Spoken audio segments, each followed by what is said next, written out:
Hello everyone, this is Ashley Plum, Ashley Cox, and Sarah Polson. We are going to be doing our presentation today on the Aristotelian or good life model.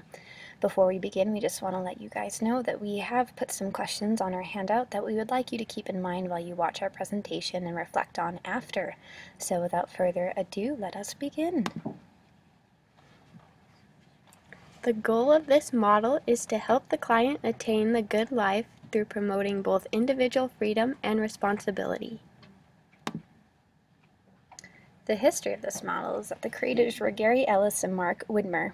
It was one of the first TR models to look at ethics, the way and why they are important to our profession. All right, eudaimonia. It means happiness or well-being. Aristotelianism, it's like happiness as the result of an active life governed by reason. And Sarah found this video, and we just think that it is perfect, and it captures eudaimonianism amazingly. So please enjoy this video.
So yes, you are never too old to be happy.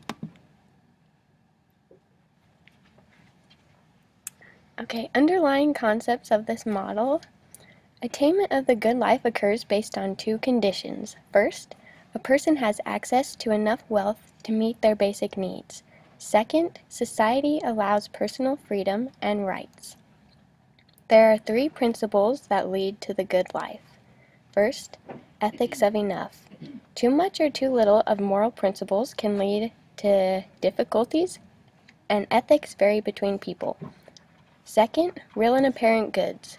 Real goods lead to good life, whereas apparent goods are sought for the sake of gaining one's own happiness and not the happiness of others.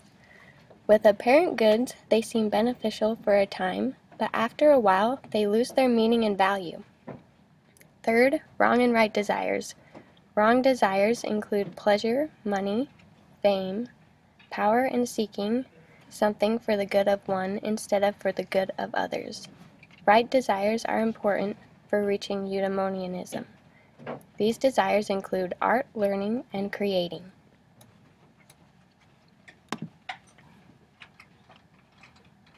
Definition of TR according to the Aristotelian model.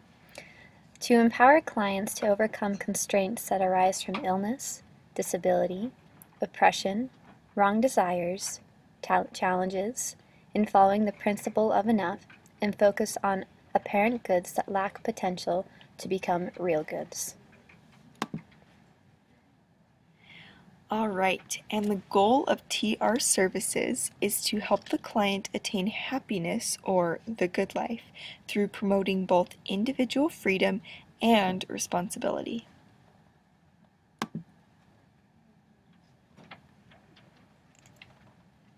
Unique attributes. This model puts happiness in the realm of ethics. 4 unique elements of the Aristotelian good life model include afflictions and oppression, Aristotelian goods, freedom, and role of the TRS. First, affliction and oppression lead someone to need TR services. Failure to follow principle, disadvantage people, focus on things that aren't good for life, such as smoking. Second, Aristotelian goods target outcomes of TR service needed for good life. Primary goods, which are functional skills. Secondary goods, which is learning, creating, and relationships. And approaching leisure, which is also known as summum bonum.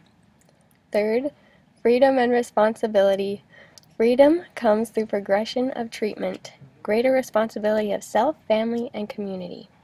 And fourth, role of the TRS, therapist, educator, facilitator, resource, and advocate. Here are some strengths of this model. It is grounded in happiness. It defines value of goals. It can be used with a variety of clients, and it brings social conscious to the understanding of leisure. Okay, and here are some of the weaknesses. The Aristotelian model is hard to use for programming. Few TRSs have exposure to the ethics of Aristotle's work. This model is not suitable for low-functioning clients, and it reflects ancient Greek life, but doesn't really reflect modern life.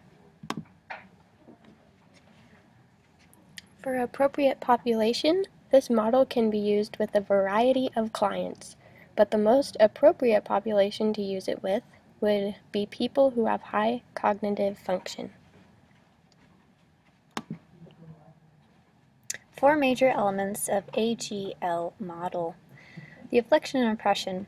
People who focus on things that are not good and need services provided by ATR. Aristotelian goods. Primary goods, secondary goods, and summum bonum. The outcome equals optimal happiness. Freedom and responsibility. Progression of treatment equals freedom and greater responsibility of self. Roles of a TRS. They are a therapist, an educator, a facilitator, a resource, and an advocate. Okay, so here's the actual Aristotelian model, and like Sarah and Ashley Plum have already kind of said, the goal or the outcome is called summum bonum, which means optimal happiness. You can see here there are 3 sections. There are primary goods, which are biological needs and mobility needs. There are secondary goods, which are creating, developing meaningful relationships.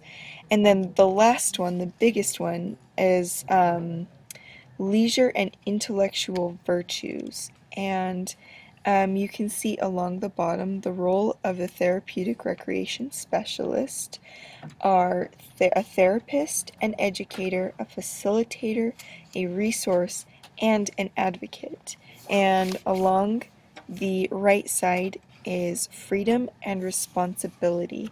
And something that's just really cool about this model is that optimal happiness is the goal, and as you work your way through primary goods, secondary goods, and approaching summum bonum, you will find that your life is much happier, that your freedom and your responsibility is balanced, and that things are just really going good for you.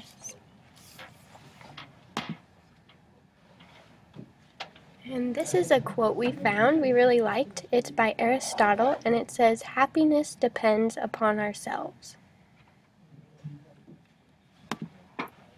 Here is the resources we used for our presentation. And this concludes our presentation. We hope you all enjoyed it. If you have any questions about it, please feel free to post on the discussion board and we'll be more than happy to answer them. And we'll see you guys later. Bye!